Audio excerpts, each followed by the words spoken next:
संपत्ति अंतरण अधिनियम 1882 जो 1 जुलाई 1882 से लागू है। इसके अंतर्गत आज हम दान गिफ्ट के बारे में अध्ययन करेंगे। सामान्य अध्याय 7 धारा 122 से 129 दान के बारे में है। निम्नलिखित अध्याय 7 की परिधि में नहीं है। हिबा मृत्यु की प्रत्याशा में अमुस्लिम द्वारा चल संपत्ति का दान। मृत्यु की प्रत्याशा में किया गया चल संपत्ति का दान वसीयत दान समझा जाता है। धारा 191 भारतीय उत्तराधिकार अधिनियम 1925। हिबा मुस्लिम निजी विधि से प्रशासित होता है। दान विद्यमान संपत्ति चल अचल मूर्त या अमूर्त में पूर्ण हित स्वामित्व का अप्रतिफल स्वैच्छिक अंतरण है। दान का प्रतिग्रहण आवश्यक है, अन्यथा यह शून्य होगा। केवल स्वामी ही दान कर सकता है। यह भी आवश्यक है कि दानकर्ता संवेदीय क्षमता से रखता हो। दान ग्रहीता अवधारणीय व्यक्ति होना चाहिए, उसका डिटर्मिनेशन किया जा सके। अतः सार्वजनिक रूप से जन सामान्य को किया गया दान शून्य है। दान दो जीवित व्यक्तियों के मध्य अंतरण है। यह धारा 5 टीपीए के अर्थों में संपत्ति का अंतरण है। दान सशर्त हो सकता है। शर्त धारा 10 से 34 के प्रतिकूल नहीं होनी चाहिए। अचल संपत्ति के दान का पंजीकरण आवश्यक है। दान ग्रहीता को दान विलेख देते ही दान अप्रतिसंहरणीय हो जाता है।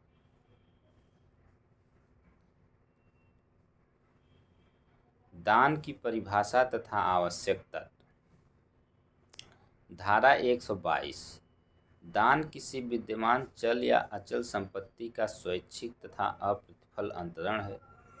अंतरक दानकर्ता कहलाता है, जबकि अंतर्ती को दान ग्रहीता कहते हैं। अंतरण दान ग्रहीता या उसकी ओर से प्रतिग्रहित किया जाना चाहिए। अंतरण जो है वह दान ग्रहीता या उसकी ओर से प्रतिग्रहित किया जाना चाहिए। प्रतिग्रहण का मतलब स्वीकार। प्रतिग्रहण दानकर्ता के जीवन काल में या उसके दान करने में सक्षम होने के दौरान किया जा सकता है। प्रतिग्रहण के पूर्व दान ग्रहीता की मृत्यु दान को शून्य बना देती है। अर्थात प्रतिग्रहण दान के पूर्व अगर दान ग्रहीता की मृत्यु हो जाती है तो दान को शून्य बना देती है। अर्थात दान ग्रहीता को ही प्रतिग्रहण किया जाना चाहिए।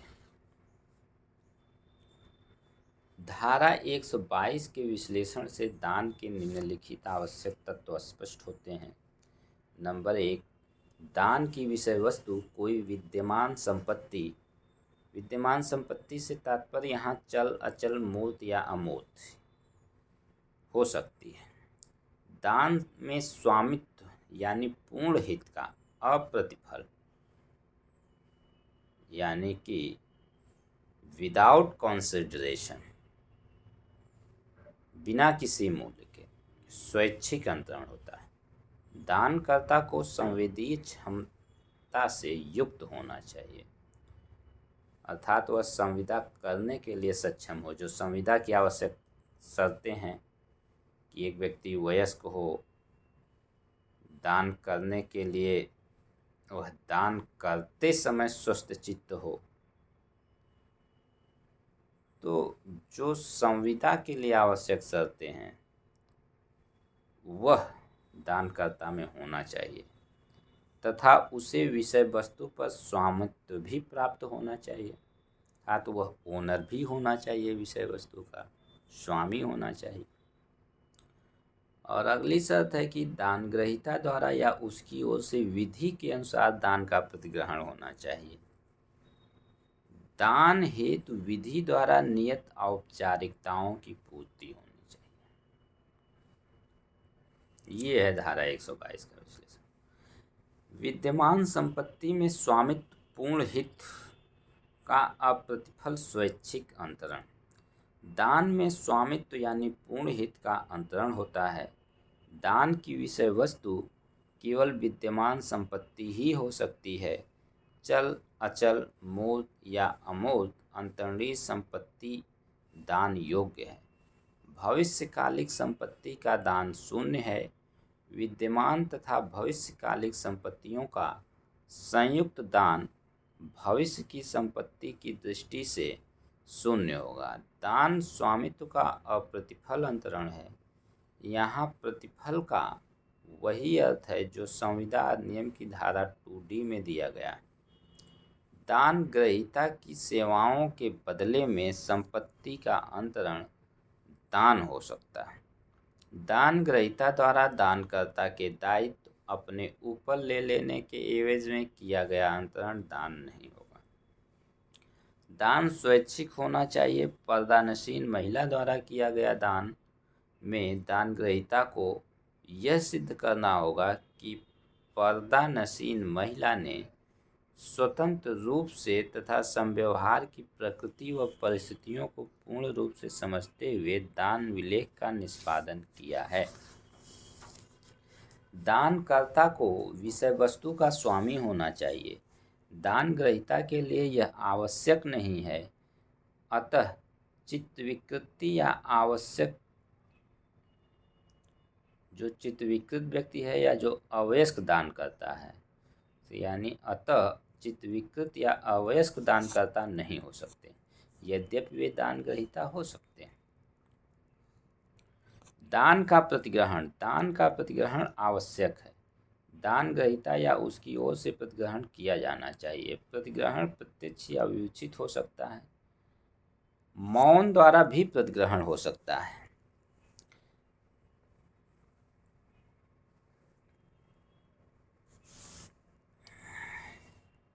प्रतिग्रहण दानकर्ता के जीवन काल में तथा उसकी सक्षमता के दौरान कर लिया जाना चाहिए।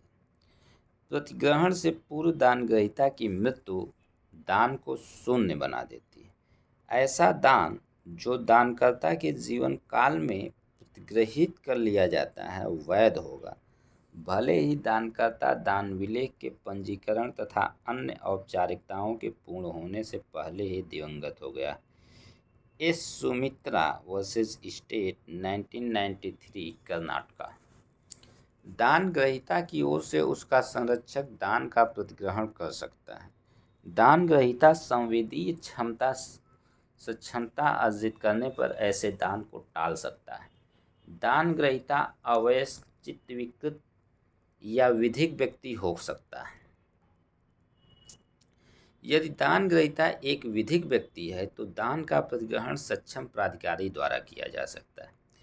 दैव मूर्ति को किया गया दान उसके अभिकर्ता अथवा पुजारी या प्रबंधक द्वारा प्रतिग्रहित किया जा सकता है। दान ग्रहीता एक या अधिक व्यक्ति हो सकते हैं। यदि उनमें से कोई एक प्रतिग्रहण नहीं करता है तो केवल उसके अंश तक शून्य होगा। अन्य दान ग्रहीताओं की दृष्टि से दान वैध होगा। विधिक औपचारिकताएं धारा 123।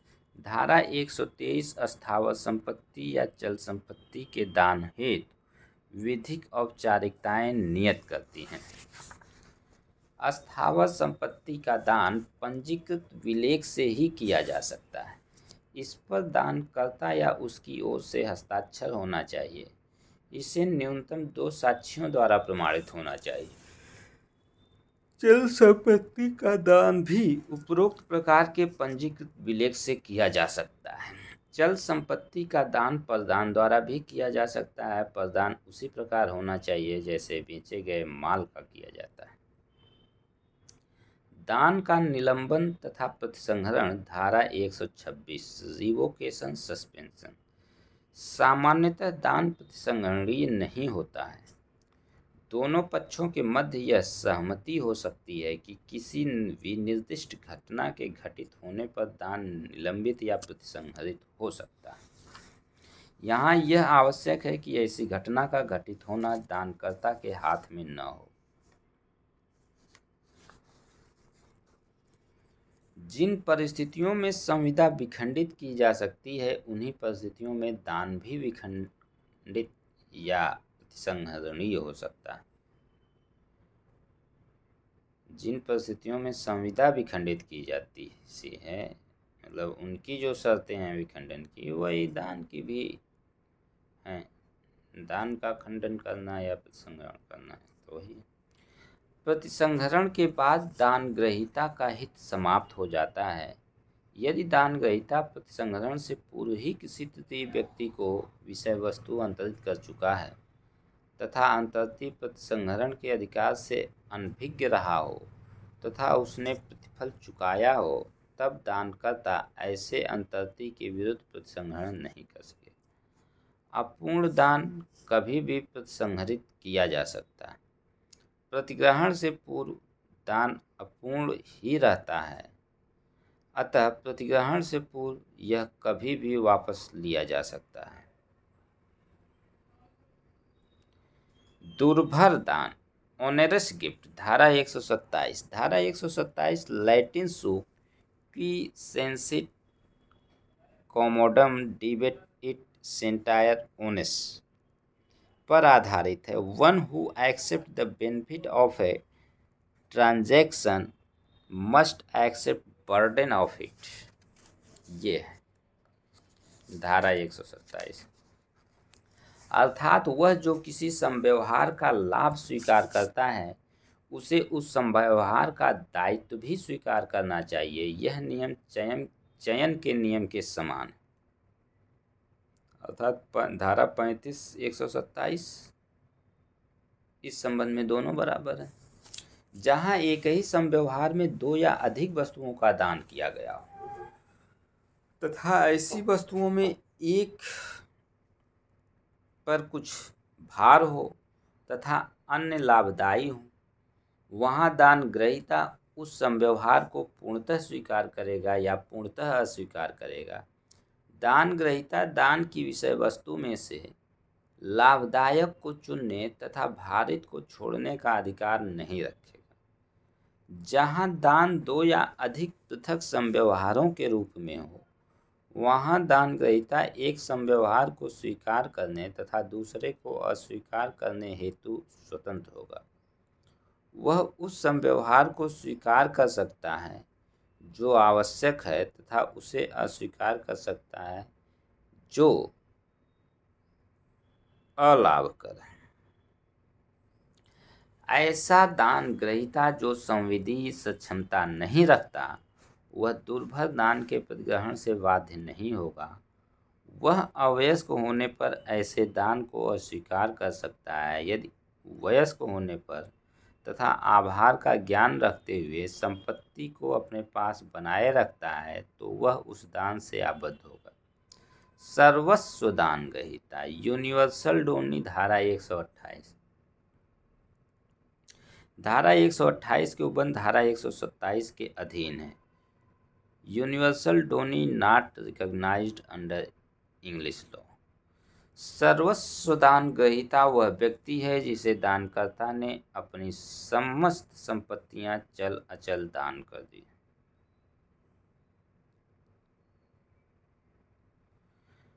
सर्वस्व दान ग्रहीता दानकर्ता के ऋणों को चुकाने हेतु बाध्य होगा। सर्वस्व दान ग्रहीता का यह दायित्व उन ऋणों तक सीमित होगा जो दान के समय या उसके पूर्व लिए गए हैं।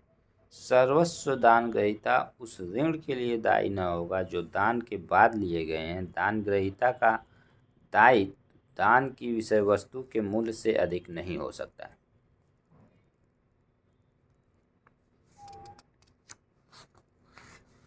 इस धारा का उद्देश्य निष्ठाहीन दानकर्ता द्वारा अपने ऋणदाताओं को पराजित करने की संभावना का निवारण करना है। धारा 128 तथा 53 में निम्नलिखित अंतर है। दोनों धाराओं का उद्देश्य ऋणदाताओं के हितों को पराजित होने से बचाना है। उपरोक्त समानता के बावजूद दोनों धाराओं में निम्न अंतर है। धारा 128 दान से संबंधित है। धारा 53 संपत्ति के किसी यंत्रण से संबंधित हो सकती है। धारा 53 के अंतर्गत ऋणदाता अचल संपत्ति के कपटपूर्ण अंतरण को अपास करा सकता है। धारा 128 के अंतर्गत ऋणदाता चल अचल ऐसी समस्त संपत्तियों का पीछा कर सकते हैं जो सर्वस्व दानग्रहीता को प्राप्त हुई हो। धारा 53 वहाँ लागू होगी जहाँ अंतरण कपटपूर्ण है और धारा 128 कपटपूर्ण या निष्ठापूर्ण दान के संबंध में लागू हो सकती है।